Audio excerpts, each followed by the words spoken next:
Colonel, one more time, Colonel. Yung baril po ba, disarma nyo na po siya sa baril, disarma.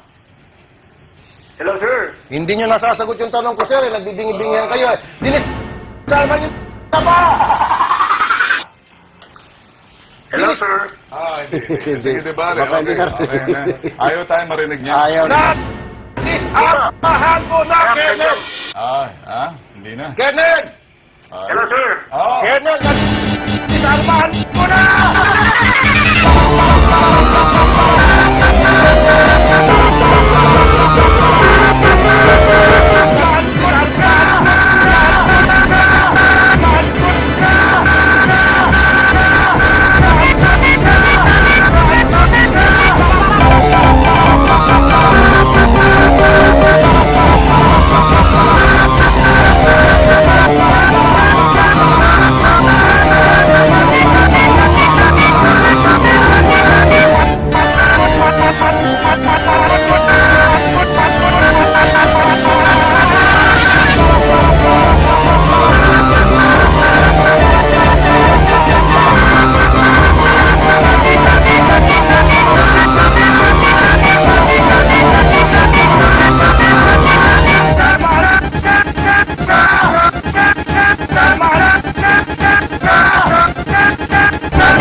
Marami po siyang tama, meron na po siyang medical certificate at bugbog po yung kanyang mukha, kaya nung mismong araw na yon, nakalib na po siya. Kailangan mabasag ko muna yung Pinapahinga muna, kaya pwede po namin puntahan yun sa kanilang bahay anytime po. Kailangan pa mabasag yung vocal cords ko para sabihin mo yung kasagutan na tinatanong ko. Kailangan ni Colonel ng cotton buds.